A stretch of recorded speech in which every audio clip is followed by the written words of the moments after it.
I worked tour one at the USPS for the first time.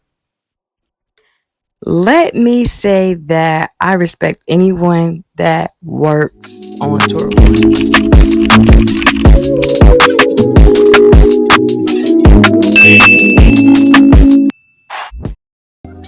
Hello, it's your girl Creole Barbie with USPS Blogs, back again with another episode of USPS Blogs. Hang out with me as I recap on my experience as working on Tour 1. If it's your first time visiting my channel, hello, welcome. My name is Creole Barbie. I am a USPS employee who works at the plant. I showcase my postal experience as well as my postal journey while working for the United States Postal Service. If you want to become more acquainted with me and you hadn't done so already, be sure to slap a high five and turn on your post notifications so you don't miss a beat when it comes to the uploads. Without further ado, let's go ahead and get into the recap of me working for the first time on Tour 1 at the USPS. I've been working at the Postal Service total 6 years. 4 years as a career employee. However, I've never worked Tour 1. So one of the things that prompted me to working Tour 1 is not by choice by any means. I hate to say the word force, so I'm not going to say the word force. We were required to coming in and working on Tour 1 due to a annually power outage. So at my facility, every 5 years, we're scheduled to have a power outage. Just so happens the power outage falls on Tour 2. Ding, ding, ding. So typically my work shift starts from 7 to 3:30. However, because of the scheduled power outage, we have to come in at midnight. I did work that day, which was Saturday. Saturday, our shift started at 7 until 3:30. From then, I had to do an 8-hour turnaround. I had to get back up and come to work at midnight. When I tell you guys that it is extremely hard to get up and come in right after working, I'm sure you guys can relate. It's extremely hard, especially when your body has been conditioned to work a specific tour for so long. It'll be 1 year since I've been working on Tour 2. This actually gave me some experience to see what to expect, what not to expect, as well as pros and cons as working on Tour 1. For those who might inquire about wanting to work on Tour 1 or just got hired and might be placed on Tour 1. So let's go ahead and get the breakdown of the pros and the cons of working Tour 1. So one of the things I disliked about working on Tour 1 was getting up at midnight. So because it was Memorial Day weekend, I was kind of nervous about going in at midnight. A lot of people were out and partying. When I commute to work, there is a party district that I have to go through. So downtown is a primarily known party district that I have to travel through in order to get to work. I was nervous about that. I did not want to have any encounters or interaction with that area. Thank goodness for Mother Nature. Mother Nature allowed me to be able to get to work without any issues because it was raining. Due to it raining, it helped the anxiety I had when it came to going to work on Memorial Day weekend due to individuals out there partying. Once I got to work, one of the good things is Tour 1 was already placed on machines because Tour 1 technically gets to work at 9 p.m. So with Tour 2 getting into work, we were able to fill in the gaps where they needed us.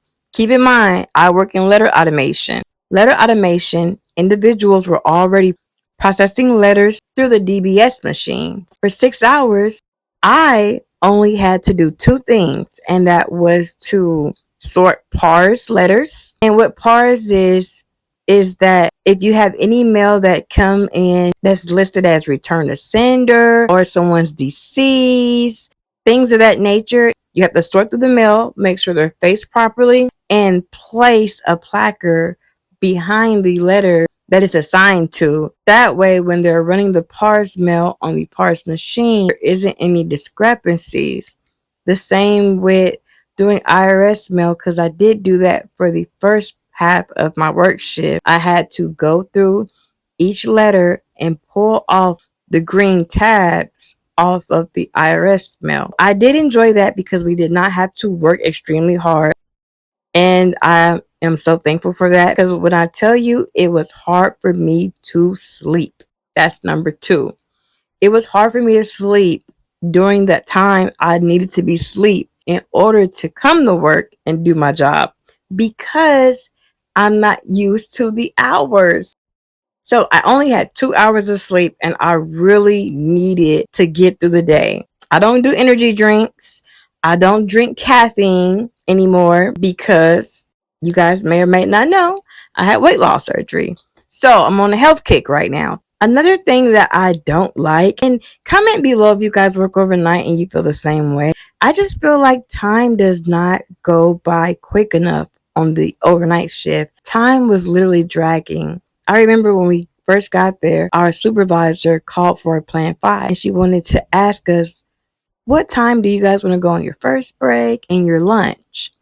And everyone was like, 2 o'clock, first break, 4:30, lunch. Then she broke the news to us that we would only be working 6 hours because everyone had to be out the building by 6:30 because the power was cutting off at 7 p.m. When I tell you the first 2 hours was extremely slow, and maybe because I wasn't working on a machine. Typically, when you're in automation and you're working on the machine, time go by pretty fast because you're busy. You're always busy. But when you're actually standing at a stationary area and you're just pulling green tabs off of IRS mail, or you may be scamming through the PARS mail, that's probably why it was extremely slow during those hours. Some of the things I did to keep myself awake was I was watching a lot of YouTube. I was literally listening to the whole entire Rotten Mangoes podcast. And I'm so happy I did because it kept me going. So, those are the cons that I noticed about working on Tour 1. It's not very many. Now, the pros is it's really, really laid back. I like the fact that you don't have the stress or the hassle from management that I have on Tour 3, or I did have on Tour 3. Tour 2 is pretty laid back too until Tour 3 supervisors get there because every facility is different. So I guess it all depends on like who your managers are and what tours they're on. But for me personally, I felt like the stress level was extremely down. Supervisors, they walk the floors, they check on everyone, but they're not just there standing over them constantly. And maybe because it wasn't any dispatchers going out to why they weren't. Who knows? Maybe if it's a normal operation day, then it might be a little more intense for them because we are in automation and we are on deadlines. Just this specific day, I noticed that it wasn't a lot of hassling for management. So I see that as a pro. Now, another thing that I did like is the fact that when you get off of Tour 1, you have all day to do whatever it is you need to do. Because I did work from 12 to 6, that was technically my Sunday. I got shift differential, I got out of schedule pay because it's not my normal working hours, as well as Sunday premium. And on top of that, I don't have to come back to work until 7 p.m. Monday morning.